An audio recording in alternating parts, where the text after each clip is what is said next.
Welcome to Behind the Campaign, where we unpack real marketing stories, dive into case studies, and break down strategies that make learning marketing easy and fun. Get ready to uncover the secrets behind successful campaigns and discover how you can apply them to your own brand. Let's dive in. It hits you, doesn't it? We all want the best start for kids, and breakfast is, well, it's foundational. Absolutely fundamental. Yet here in the UK, 1 in 7 children are missing out on it. And get this, up to a quarter are reaching for things like crisps, chocolate, fizzy drinks instead. Wow. Yeah, that's pretty concerning. Not exactly brain fuel. Not at all. So how do you even begin to tackle a problem like that?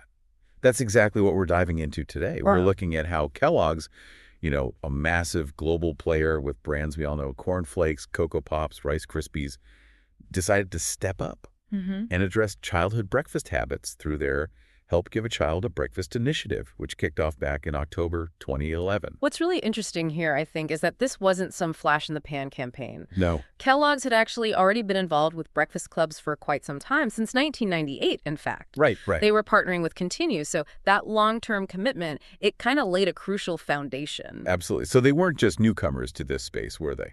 Not at all. 500 breakfast clubs across the UK already had their support, offering not just, a healthy meal, but a safe space. Yeah, a place where kids could connect and start their day positively. It's about more than just filling stomachs, isn't it? It's setting kids up for learning, for social interaction. Exactly. And if you think about the bigger picture, these breakfast clubs are, well, they're vital community hubs. Definitely. But what emerged as a significant challenge was funding. Yes. Government budget cuts put a real strain on these essential services, threatening their very existence, really. And that's the point where Kellogg's developed a really strategic communication plan. So it wasn't simply about donating more money then. It was about using communication to kind of amplify their impact. Precisely. They needed to connect with everyone, parents, schools, the government, the public. Right, to really drive home the importance of breakfast and the value these clubs provide. And like any effective communication, it had to be well considered. You can't just shout into the void. No, exactly. Which brings us to the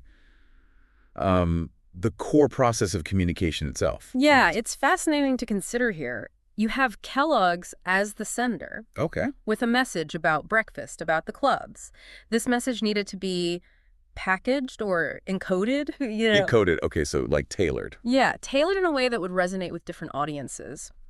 Think about the language and visuals for schools versus, say, what would appeal to parents. Makes sense. Then the receivers, those parents, schools, MPs, the public, they decode that message. They interpret it based on their own understanding and experiences. So for the communication to actually work, there needs to be clear understanding on both sides. Exactly. Sender and receiver need to be on the same page, more or less. And that's where potential noise comes in, right? Things that could stop the message getting through clearly. Absolutely. Big barrier. You mentioned those government spending reviews happening around the same time. That's a huge amount of, other information competing for attention. Massive distraction. Plus, other organizations were also involved in supporting breakfast. Right. So Kellogg's needed to really cut through all that. They did, and make their specific contribution known, make it stand out.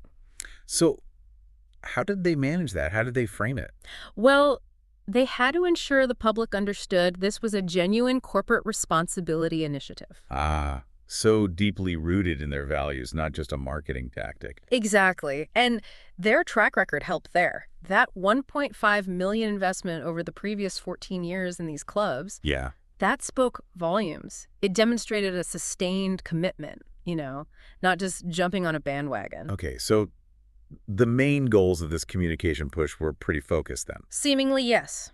They wanted to make it crystal clear that breakfast is vital for kids. That's message number one. Highlighting the positive effects of breakfast clubs on things like behavior, attendance, concentration in the classroom. Correct. Secondly, showcase their own ongoing long-term support. Okay. And thirdly, in quite a smart move, link it back to their products. How so? By showing how buying Kellogg's Corn Flakes directly contributed to feeding kids at these breakfast programs. Right, closing the loop for the consumer.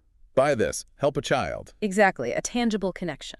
What's interesting, though, is how targeted their communication became to achieve specific aims. Go on. Well, you said they wanted to inform everyone about the benefits, sure, but they also had concrete objectives, like driving product sales, which generated more funding, obviously. Makes sense. And, crucially, making sure schools were aware of the grant funding available. Ah, yes, the grants. Up to £450, the sources mention. Yeah, to help schools start or support their own clubs, that's quite practical. Very practical. It wasn't just awareness raising, it was providing actual resources. And to hit all those different targets, schools, media, parents, MPs, the public, they used a really smart, multi-pronged approach, didn't they? They really did. It wasn't just one channel. They went directly to schools, letting them know about the funding. Yep, targeted comms there. They worked with the media to raise public awareness, get the story out. Standard PR, but effective. Engaged with parents to highlight how breakfast clubs could benefit their children specifically. Making it personal, relatable. And even reached out to MPs, members of parliament. Why them? To encourage schools in their local areas, their constituencies, to apply for the grants. Kind of a top-down push, too. Interesting. Influencing the influencers. And, of course, connecting with the wider public to encourage those product purchases that would, fuel the whole initiative. That blend of formal and informal communication seems key here. How do you mean? Well, sending letters to MPs, for example, that's a very formal, direct route, official channels. Okay. But then you have the more informal tactics, like getting mummy bloggers on board. Yeah. Using social influence. Right, getting them to share their experiences, talk about the value of breakfast clubs with other parents in a really relatable way, peer-to-peer. That makes a lot of sense. More authentic, perhaps. Potentially, yeah.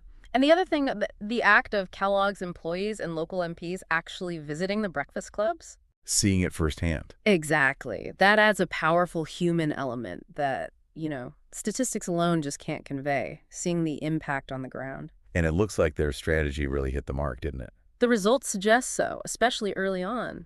The figures within the first 6 weeks were pretty remarkable.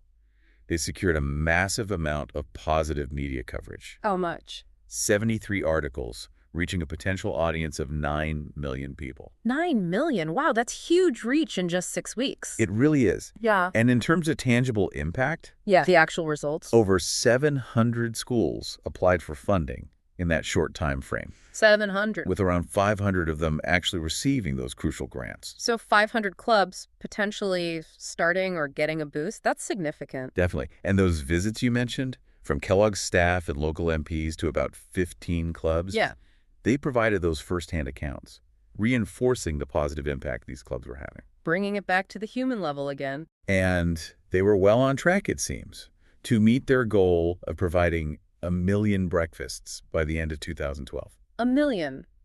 That's a very concrete target. It really shows you the power of a well-designed, multi-platform communication strategy. It didn't just raise awareness, it drove real, measurable change on the ground.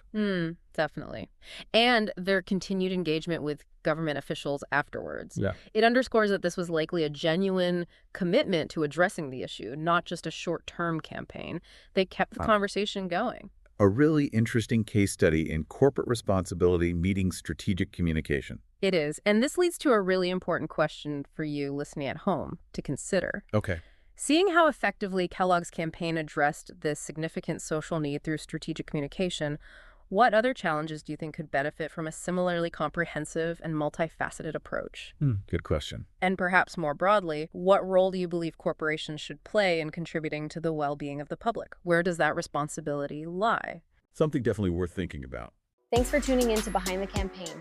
We hope you enjoyed this story and took away some valuable marketing insights. Don't forget to subscribe, leave a review, and share this with a fellow marketer. Until next time,